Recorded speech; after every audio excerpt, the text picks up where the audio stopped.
Well, hello again from Cambridge, and welcome back to SWaT in action. Well, how are we doing in our S-stop, W-stop, A-stop, T-stop project? We've set brand objectives, S for set objectives, we've weaponized our brand with a strategy, W for weaponize, and we've told targets that our brand is different and special, A for advertise. Now for the last stage of a SWaT program, T for track progress against the objectives we've set.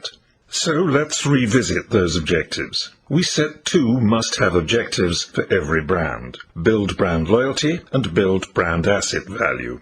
First, and before everything else, loyalty. Of course, the long-term objective has to be absolute loyalty, true loyalty, unwavering loyalty of every one of our brand's targets. 100% brand loyal customers, 100% brand loyal consumers, 100% brand loyal voters, donors, subscribers, colleagues, subordinates, clients, patients, etc., etc. But that isn't going to happen overnight, if ever. Not even Apple can crack that one. But we can get there in stages. We can and will coax individual targets up a ladder through their loyalty space. A ladder which each individual must climb, rung by rung, alongside our brand on their journey towards absolute loyalty. It helps to visualize the loyalty space as a vertical space through which a brand must climb with targeted individuals as they journey together from total separation, when targets are totally ignorant of the brand's very existence, to the union of true brand loyalty. The floor is the low point, the point where the brand is an unknown quantity, where a target is unaware of its existence. Here the brand has no value to the target, and no value for any owner, and of course, zero loyalty. The ceiling is the high point, where the brand has earned loyalty, where brand asset value to the owner is greatest. From floor to ceiling is a ladder, spanning the space. There are many rungs, 10 in total. One by one and rung by rung, each target must be coaxed up the ladder in 3 stages. In the first stage, the target increasingly experiences the brand. In the second stage, experience develops into trust. And in the final stage, trust ascends to loyalty. Time to climb. Bottom rung, I'm unaware of the brand's existence. Rung number 2, I've heard of the brand, aware of the name, nothing about it, could be a can of beans, smartphone, watch or a car. Rung 3,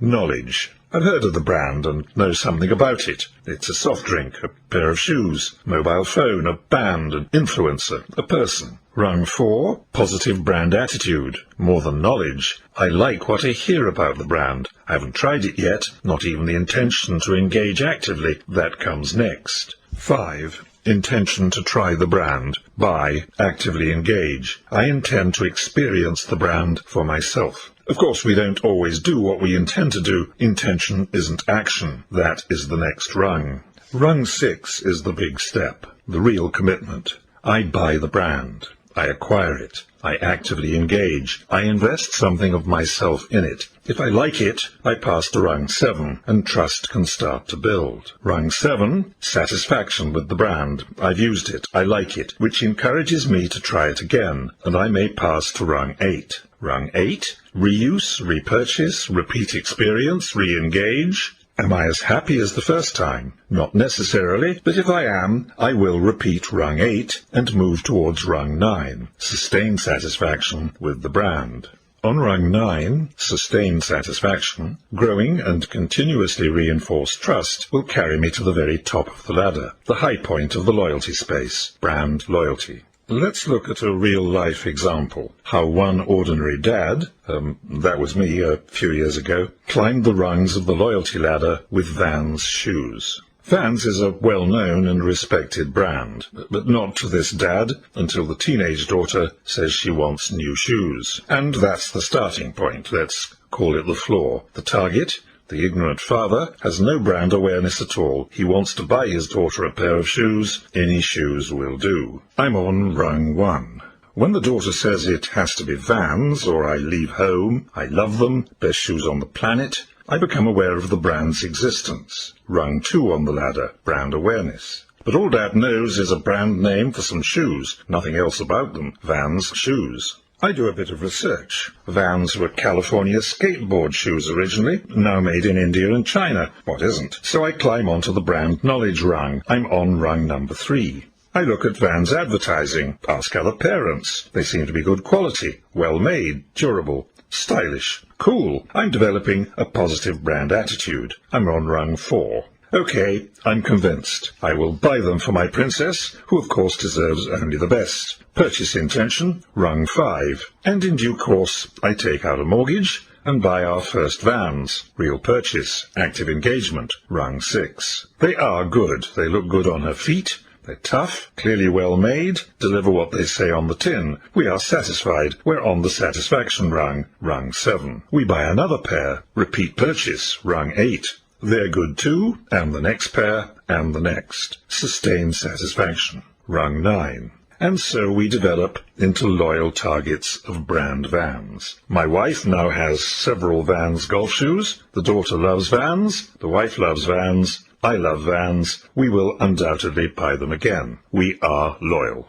Okay, back to tracking and objectives. How do we set loyalty objectives, and how do we track the progress of targets and the brand through the loyalty space and up the ladder towards absolute brand loyalty? If you have one target, that's easy. Where is he or she on the ladder at a given point in time? Set the objective of climbing a rung or two, and by when, and check back to monitor progress. So if I'm the Vans brand manager, this old dude is my sole consumer, and he's on run 6. He's just bought the first pair of Vans trainers. I might set the objective of taking him to rung 8, repeat purchase, within 6 months. Simples. If you have many targets, the work is harder, but it is still just a matter of putting each target on their rung and setting the objective of coaxing them all up 2 rungs within 6 months, or a year, or whatever makes sense. In both cases, 1 target or 1,000, you will check at a later stage to see how each individual or group is progressing, how many targets on each rung. Of course, you might want a single figure, or the boss might. Something easy to grasp. Bosses like easy to grasp. Try a total target loyalty quotient. That's not too complicated. You can award loyalty points to each target on each rung. Say 1 loyalty point per individual on rung 1, the floor, 2 points on rung 2, 3 on rung 3, and so on, up to 10 points on rung 10, the loyalty. Add them all up and express the total as a percentage of the full loyalty potential, which is total targets in your sample times 10. That's all just a suggestion. It's over to you. If you want to open a debate on loyalty, just send me an email. But the loyalty quotient could become really useful when we come to tracking brand asset value, and particularly brand cash value. We will need to know how many loyal targets we have and how loyal they are. Let's look at that as the final step in using SWaT to track progress. Join me in SWaT Track Progress Part 2, Brand Asset Value.